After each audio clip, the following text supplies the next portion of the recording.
नमस्कार साथियों, कल राजस्थान सरकार का बजट पेश किया जाएगा। तो इसमें कौन कौन सी बड़ी घोषणाएं संभव है कर्मचारियों के लिए, इसके अलावा नई भर्तियों के लिए कौन कौन से ऐलान संभव है, इसके बारे में आज के वीडियो में चर्चा करेंगे। तो विधानसभा में भजन सरकार का पहला अंतरिम बजट है, गुरुवार को पेश किया जाएगा।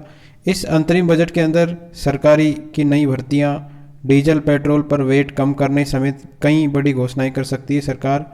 वहीं पिछली सरकार की योजनाओं का नाम भी बदला जा सकता है।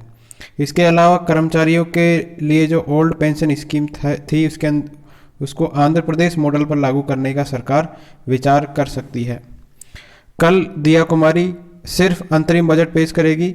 यह जो बजट रहेगा वो सिर्फ 4 महीने के लिए होगा। ठीक है, जो बजट पेश किया जाएगा 4 महीने के लिए पेश किया जाएगा और इसलिए इसको नाम दिया गया है अंतरिम बजट। लेकिन लोकसभा चुनाव को देखते हुए सरकार इन घोषणाओं के जरिए जनता को चुनावी वादे पूरा करने का मैसेज देने की कोशिश करेगी। 22 साल के बाद कोई वित्त मंत्री सदन में बजट पेश करेगा। 2003 के बाद मुख्यमंत्री ही बजट पेश करते आए हैं। तो 22 साल बाद में ऐसा होगा कि कोई वित्त मंत्री जो है बजट को पेश करेगा। दैनिक 2 बड़े फैसलों की तैयारी में है सरकार। तो एक तो है चिरंजीवी योजना का नाम बदलकर आयुष्मान योजना। गहलोत सरकार के समय में थी चिरंजीवी योजना, इसका नाम बदलेगा और इसका नाम किया जाएगा मुख्यमंत्री आयुष्मान योजना। इसकी घोषणा की जा सकती है बजट में। इसके अलावा पेट्रोल और डीजल के वेट कम करने के लिए एक कमेटी बनेगी। प्रदेश के अंदर डीजल और पेट्रोल के वेट को कम करने को लेकर भी सरकार बड़ा फैसला कर सकती है और डीजल और पेट्रोल के दाम कम हो सकते हैं। हालांकि अभी ये तय नहीं है कि सरकार सीधे तौर पर वेट कम करेगी या नहीं, लेकिन बताया जा रहा है कि इसके लिए कमेटी बनाने का फैसला सरकार अंतरिम बदलाव नहीं होंगे और ये फैसला सरकार बजट में ले सकती है। युवाओं के लिए क्या ऐलान किया जा सकता है? स्थानीय उद्योगों में युवाओं को रोजगार, सरकार से कस्टमाइज पैकेज लेने वाली कंपनियों और बड़े उद्योगों को एक तय प्रतिशत के अंदर स्थानीय युवाओं को आरक्षण देने का प्रावधान लागू करने की घोषणा के आसार है। ठीक है, इसके अंदर क्या होगा, जैसे स्थानीय उद्योग है उसके अंदर आरक्षण का प्रावधान किया जाएगा वहाँ के आसपास के लोगों के लिए। हरियाणा में यह नियम मॉडल पहले लागू हो चुका है।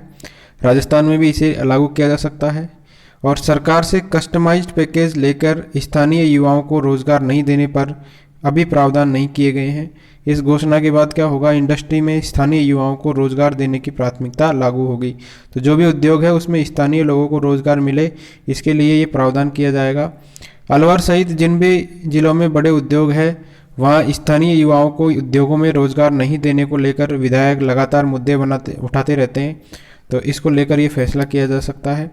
महिलाओं के लिए लखपति दीदी योजना की घोषणा भी की जाएगी।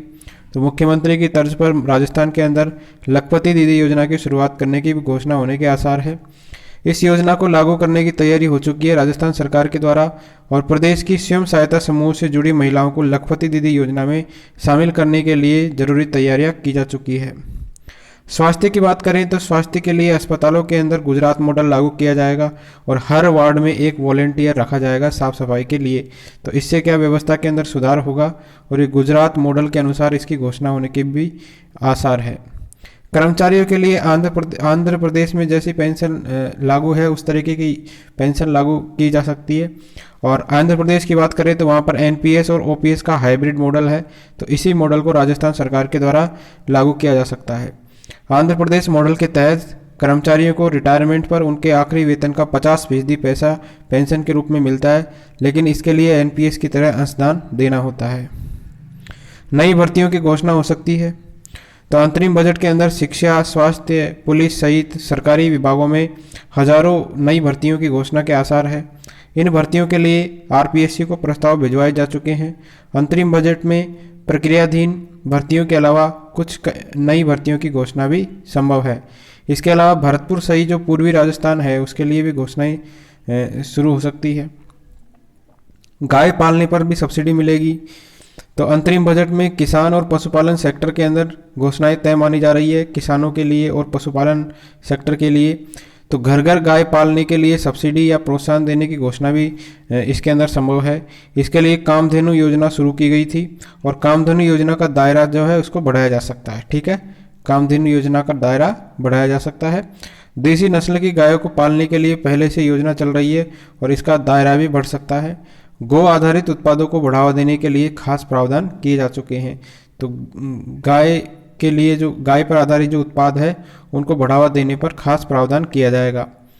दैनिक अंतरिम बजट में कौन कौन सी और घोषणाएं भी संभव है, जैसे सोलर पैनल और सेमीकंडक्टर बनाने की फैक्ट्री लगाने के वालों के लिए स्पेशल पैकेज की घोषणा भी संभव है। किसानों को ब्याज मुक्त कर्ज देने की योजना का भी दायरा बढ़ सकता है।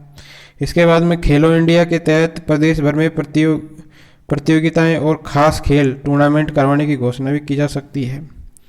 पीकेसी और ईआरसीपी के लिए बजट का प्रावधान किया जा सकता है।